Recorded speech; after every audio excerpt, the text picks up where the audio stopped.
Assalamualaikum warahmatullahi wabarakatuh. Saya Ajeng Anggraini. Di sini saya akan menjelaskan tentang pengertian demokrasi.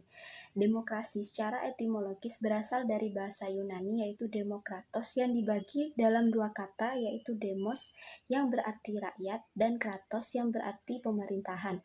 Sehingga dapat diartikan sebagai pemerintahan rakyat atau pemerintahan yang rakyatnya memegang peranan yang sangat menentukan. Secara istilah, demokrasi berarti kekuatan rakyat atau suatu bentuk pemerintahan dengan rakyat sebagai pemegang kedaulatannya. Berikut ini pengertian demokrasi menurut beberapa ahli. Menurut Aristoteles, demokrasi adalah suatu negara kebebasan karena melalui kebebasanlah setiap warga negara bisa saling berbagi kekuasaan di dalamnya. Menurut Abraham Lincoln, demokrasi adalah pemerintahan dari rakyat oleh rakyat dan untuk rakyat. Menurut Hans Kelsen, demokrasi adalah pemerintahan oleh rakyat dan untuk rakyat yang melaksanakan kekuasaan negara ialah wakil-wakil rakyat yang terpilih, di mana rakyat telah yakin bahwa segala kehendak dan kepentingannya akan diperhatikan di dalam melaksanakan kekuasaan negara. Menurut Sidney Hook, demokrasi adalah bentuk pemerintahan di mana keputusan pemerintahan yang penting secara langsung atau tidak didasarkan pada kesepakatan mayoritas yang diberikan secara bebas dari rakyat dewasa. Menurut Muhammad Hatta, demokrasi sebagai sebuah pergeseran dan penggantian kedaulatan raja menjadi kedaulatan rakyat. Yang kedua yaitu macam-macam demokrasi. Dilihat dari cara penyaluran kehendak rakyat, demokrasi dibagi menjadi tiga, yaitu demokrasi langsung, yang artinya rakyat secara langsung dapat membicarakan dan menentukan suatu urusan politik kenegaraan. Yang kedua yaitu demokrasi perwakilan atau tidak langsung, yaitu aspirasi rakyat disalurkan melalui wakil-wakilnya yang duduk di lembaga perwakilan rakyat atau parlemen. Demokrasi sistem referendum, yaitu rakyat memilih wakil-wakilnya yang duduk di parlemen, tetapi dalam melaksanakan tugasnya, parlemen dikontrol oleh rakyat melalui sistem referendum. Dilihat dari dasar atau paham ideologi yang dianut, demokrasi dibagi menjadi tiga. Demokrasi liberal, yaitu paham demokrasi dengan menitik beratkan pada ideologi liberalis yang cenderung pada kebebasan individu atau perseorangan.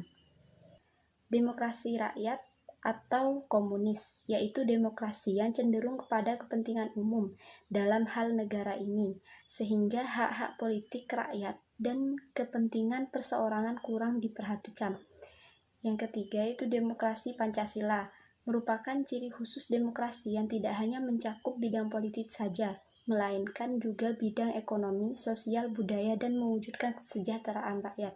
Jika dilihat dari perkembangan paham, demokrasi dibagi menjadi dua, yaitu demokrasi klasik, yaitu paham demokrasi yang menitik beratkan pada pengertian politik kekuasaan atau politik pemerintahan negara.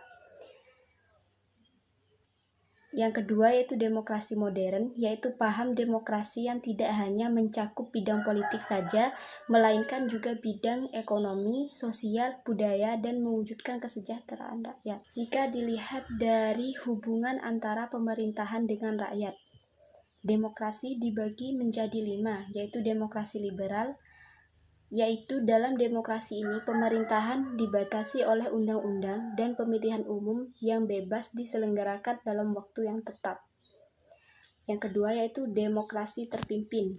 Dalam demokrasi ini terdapat keyakinan para pemimpin bahwa semua tindakan mereka dipercaya oleh rakyat tetapi menolak persaingan dalam pemilihan umum untuk menduduki kekuasaan. Yang ketiga yaitu demokrasi sosial. Demokrasi ini menaruh kepedulian kepada keadaan sosial dan egalitarianisme, yaitu paham persamaan bagi persyaratan untuk memperoleh kepercayaan politik. Yang keempat yaitu demokrasi partisipasi. Demokrasi ini yang menekankan hubungan timbal balik antara penguasa atau pemimpin dengan yang dipimpin. Yang terakhir yaitu demokrasi konstitusional. Demokrasi yang menekankan pada potensi khusus bagi kelompok-kelompok budaya dan menekankan kerja sama yang erat di antara elit yang mewakili bagian budaya umum. Sekian penjelasan dari saya, selanjutnya dilanjutkan oleh presentator berikutnya. Selanjutnya saya akan menjelaskan materi yang kedua, yaitu tentang prinsip-prinsip demokrasi. Prinsip-prinsip demokrasi sendiri dibagi menjadi dua, yaitu prinsip budaya demokrasi dan juga prinsip-prinsip demokrasi yang bersifat universal.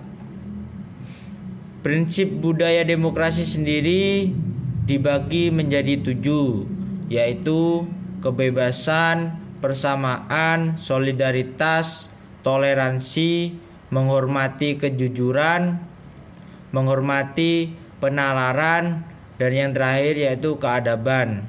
Yang pertama yaitu kebebasan. Kebebasan adalah kekuasaan untuk membuat pilihan terhadap beragam pilihan atau melakukan sesuatu yang bermanfaat bagi kepentingan bersama atas kehendak sendiri tanpa tekanan dari pihak manapun. Yang kedua yaitu persamaan. Setiap negara terdiri atas berbagai suku, ras, dan agama. Namun dalam negara demokrasi perbedaan tersebut tidak perlu ditonjolkan, bahkan harus ditekan agar tidak menimbulkan konflik. Yang ketiga yaitu solidaritas. Rasa solidaritas harus ada di dalam negara demokrasi, karena dengan adanya sifat solidaritas ini, walaupun ada perbedaan pandangan bahkan kepentingan tiap-tiap masyarakat, maka akan senantiasa selalu terikat karena adanya tujuan bersama. Yang keempat yaitu toleransi, adalah sikap atau sifat toleran. Bersikap toleran artinya bersifat menenggang, menghargai, memberikan, membolehkan pendirian, pendapat, pandangan, kepercayaan, kebiasaan, kelakuan, dan sebagainya yang bertentangan atau berbeda dengan pendirian sendiri. Ya, mungkin tidak semuanya saya jelaskan. Selanjutnya yaitu prinsip-prinsip demokrasi yang bersifat universal. Dibagi menjadi 4, yaitu keterlibatan warga negara dalam pembuatan keputusan konflik. Yang kedua, tingkat persamaan atau kesetaraan tertentu antara warga negara. Yang ketiga, tingkat kebebasan atau kemerdekaan tertentu yang diakui dan dipakai oleh para warga negara. Yang keempat, penghormatan terhadap supremasi hukum. Selanjutnya, adapun demokrasi yang didasarkan pada konsep di atas, rule of law, antara lain sebagai berikut. Yang pertama, tidak adanya kekuasaan yang sewenang-wenang. Yang kedua, kedudukan yang sama dalam hukum. Yang ketiga, terjamin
Baik, di sini saya Lumatul Gaisa, NIM T 2019-4149.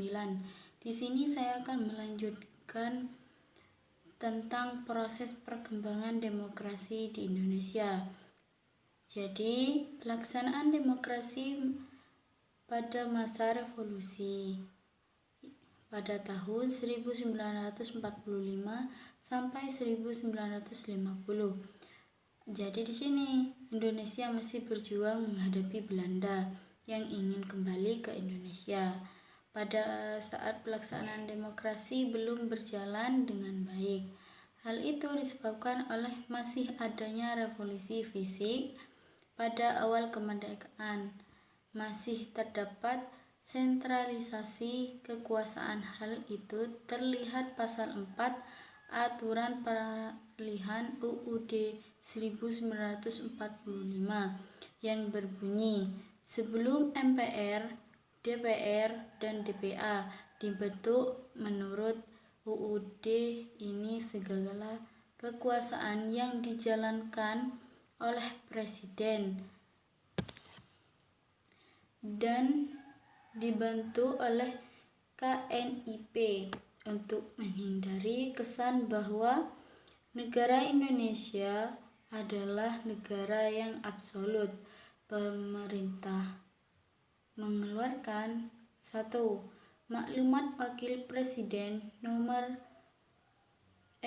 9 tanggal 16 Oktober 1945. KNIP berubah menjadi lembaga legislasi. Yang kedua yaitu maklumat pemerintah tanggal 3 November 1945 tentang pembukaan partai politik. Yang ketiga yaitu maklumat pemerintah tanggal 3 November 1945 tentang pembukaan politik. Yang terakhir, maklumat pemerintah tanggal 14 November 1945 tentang perubahan sistem pemerintah presidensial menjadi parlementer.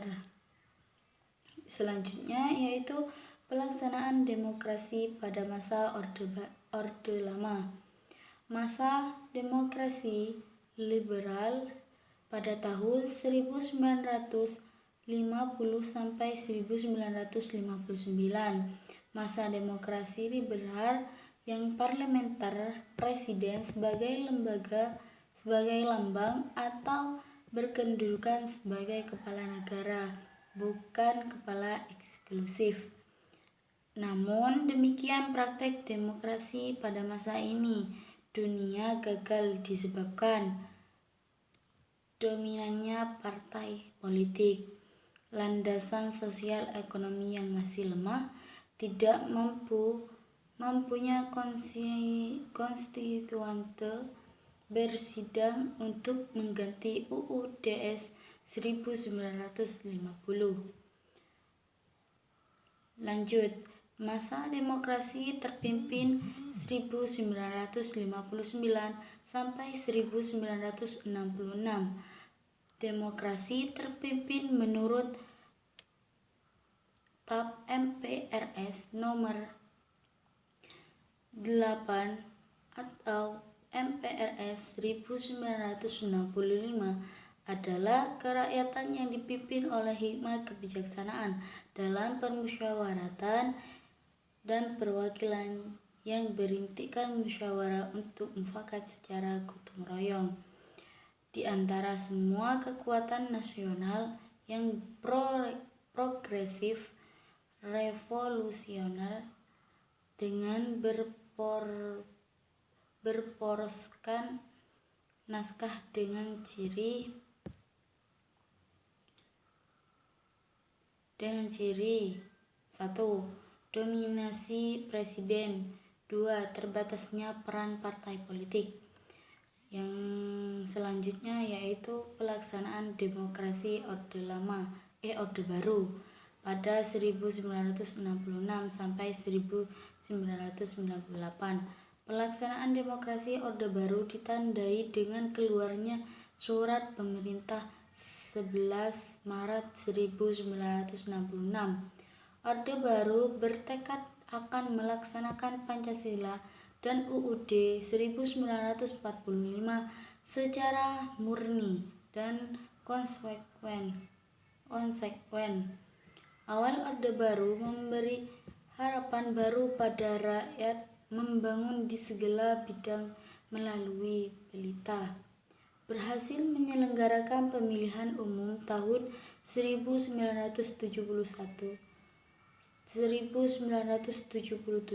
1982, 1987, 1992, dan 1997. Namun demikian, perjalanan demokrasi pada masa Orde Baru ini dianggap gagal sebab pertama, rotasi kekuasaan eksekutif hampir dikatakan tidak ada. Dilanjut yaitu pelaksanaan demokrasi Orde Reformasi pada tahun 1998 sampai sekarang. Demokrasi yang dikembangkan pada masa reformasi pada dasarnya adalah demokrasi dengan mendasarkan pada Pancasila dan UUD 1945 dengan penyempurnaan pelaksanaan dan perbaikan peraturan-peraturan yang tidak demokratis dengan meningkatkan peran lembaga-lembaga tinggi dan tertinggi negara dengan menegaskan fungsi wewenang dan tanggung jawab yang mengacu pada prinsip pemisahan kekuasaan dan tata hubungan yang jelas antara lembaga-lembaga eksekutif, legislatif, dan yudikatif. Jadi, masa reformasi berusaha membangun kembali kehidupan yang demokrasi, antara lain keluarnya ketetapan MPR RI. Yang kedua, ketetapan tentang pencabutan TAP MPR tentang referendum. Yang ketiga yaitu tentang penyelenggaraan negara yang bebas dari KKN.